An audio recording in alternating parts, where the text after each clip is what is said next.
A1 judicial academy में आपका स्वागत है। यह लेक्चर सीरीज यूपीएपीओ यानी कि उत्तर प्रदेश सहायक अभियोजन अधिकारी की प्रारंभिक परीक्षा के लिए शुरू की जा रही है, जिसमें हम पुलिस एक्ट और यूपी पुलिस रेगुलेशन 1861 का अध्ययन सरल तरीके से करने का प्रयास करेंगे। इस सब्जेक्ट का अध्ययन हम दो भागों में बांटकर करते हैं। पहला पुलिस अधिनियम 1861 और दूसरा उत्तर प्रदेश पुलिस विनियम 1861। तो आइए शुरू करते हैं। अपनी तैयारी बेहतर करने के लिए और इस लेक्चर सीरीज की पीडीएफ प्राप्त करने के लिए जुड़े हमसे हमारे Telegram channel A1 judicial academy पर और साथ ही हमारे यूट्यूब चैनल को भी सब्सक्राइब करें। तो आइए शुरू करते हैं। भाग 1 पुलिस अधिनियम 1861। इस अधिनियम का सामान्य परिचय देख लेते हैं। जैसा कि हम सब जानते हैं, 1861 में भारत में ब्रिटिश शासन था और 1861 से ठीक 4 साल पहले 1857 में एक विद्रोह होता है, जिससे ब्रिटिश समय की पुलिस की विफलता सामने आती है। उसी पुलिस को विनियमित करने के लिए इस अधिनियम का निर्माण किया गया। हम देखते हैं उसी समय लगभग 1860 में आईपीसी का निर्माण होता है और पुलिस एक्ट का निर्माण भी 1861 में होता है। यह अधिनियम एक केंद्रीय कानून है तथा यह अधिनियम 1861 का अधिनियम संख्या 5 है। इस अधिनियम की अधिनियमित होने की तिथि और लागू होने की तिथि समान है, जो कि 22 मार्च 1861 है। 1861 में तत्कालिक गवर्नर अगर हम देखें तो वो लॉर्ड कैनिंग तत्कालिक गवर्नर थे। जम्मू कश्मीर में लागू होने की तिथि 31 अक्टूबर 2019 है। चूँकि यह एक केंद्रीय कानून है और केंद्र में लागू करने मात्र से यह देश के सभी राज्यों में लागू नहीं हो जाता है। अधिनियम की धारा 46 में प्रावधान किया गया है कि राज्य सरकार इस अधिनियम को, पूरे संपूर्ण अधिनियम को या इस अधिनियम के किसी भाग को संपूर्ण राज्य में या राज्य के किसी भाग में अधिसूचना द्वारा लागू करेगी। यदि राज्य उचित समझे तो इस कानून के संगत नियम बना सकती है, इस कानून के किसी प्रावधान को संशोधित कर सकती है या फिर रद्द कर सकती है।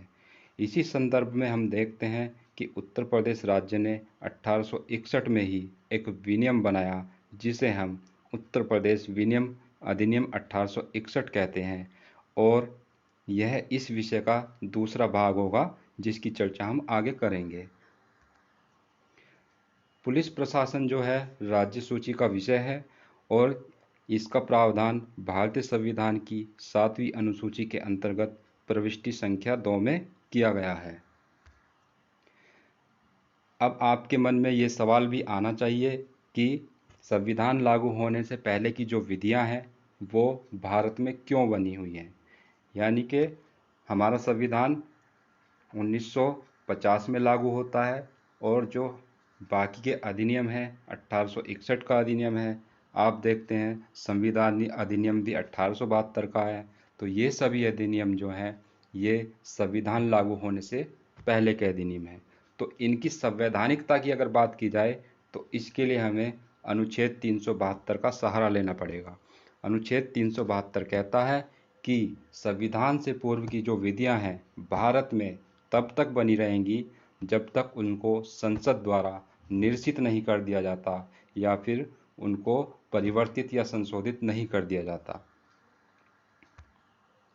इस अधिनियम में कोई अध्याय नहीं है, केवल 47 धाराएं इस अधिनियम में हैं। इस अधिनियम में राज्य सरकार भी संशोधन कर सकती है और केंद्र सरकार भी संशोधन कर सकती है। इस अधिनियम में प्रथम संशोधन की बात की जाए तो इस अधिनियम में पहला संशोधन 1938 में हुआ था। इस अधिनियम की निश्चित धाराएं, इस अधिनियम की धारा 6, 11, 38, 39, 40 और 41। ये जो धाराएं हैं ये निश्चित धाराएं हैं, यानी कि इन धाराओं को समाप्त कर दिया गया है। बाकी जो नई धाराएं हैं वो ये जोड़ी गई हैं। 2A 2001 में जोड़ी गई उत्तर प्रदेश द्वारा, 8A 2001 में जोड़ी गई उत्तर प्रदेश द्वारा, 15A जोड़ी गई केंद्रीय संशोधन द्वारा, धारा 30A जोड़ी गई 1985 में केंद्रीय संशोधन द्वारा, 32A जोड़ी गई केंद्रीय संशोधन द्वारा, 32B और 34A ये भी केंद्रीय संशोधन द्वारा जोड़ी गई।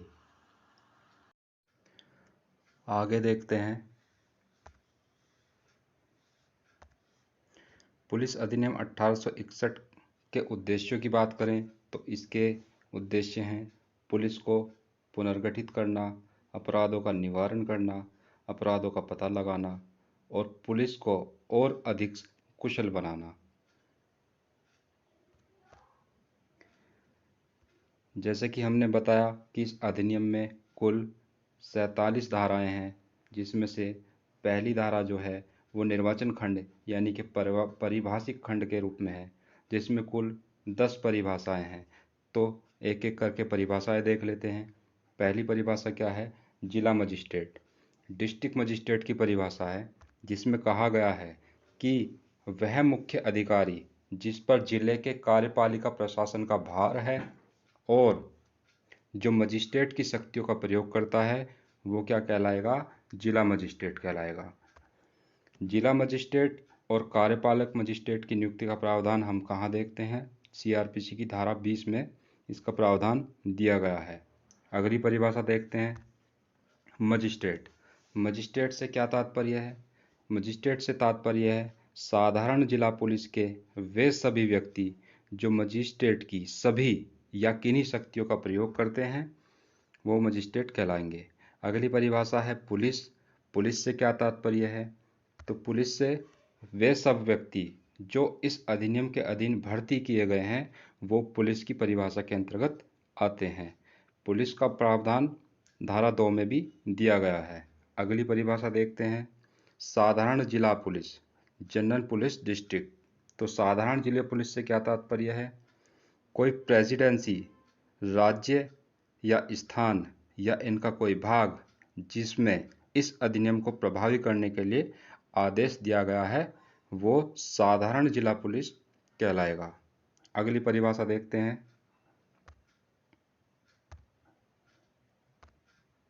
जिला अधीक्षक एवं जिला पुलिस अधीक्षक। इसके अंतर्गत सहायक जिला अधीक्षक और ऐसे अन्य व्यक्ति भी आते हैं जिन्हें किसी जिले में राज्य सरकार द्वारा पुलिस अधीक्षक के कर्तव्यों का निर्वहन करने के लिए नियुक्त किया गया है।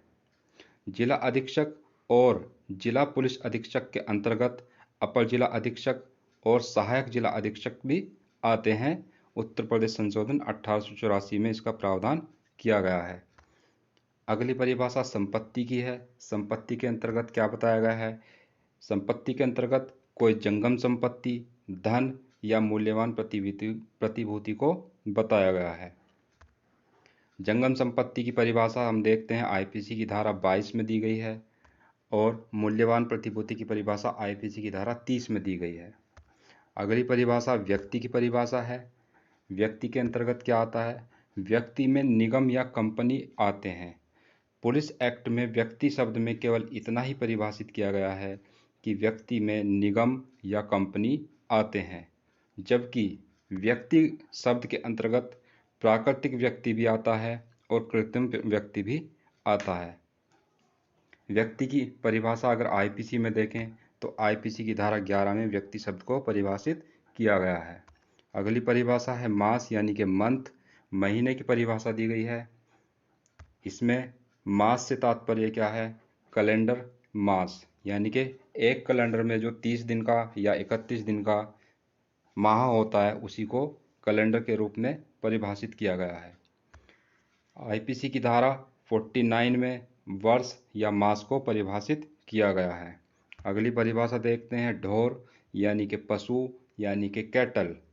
कैटल ढोर या पशु, इसकी परिभाषा दी गई है। इसमें किस किस को पशु ढोर बताया गया है सींग वाले ढोर, हाथी, ऊंट, घोड़े, गधे, खच्चर, भेड़, बकरियां और सूअर। इन सभी को जो है इस अधिनियम के तहत ढोर माना गया है। सींग वाले ढोर, हाथी, ऊंट, घोड़े, गधे, खच्चर, भेड़, बकरियां और सूअर। अगली परिभाषा देखते हैं, पुलिस बल के अधीनस्थ।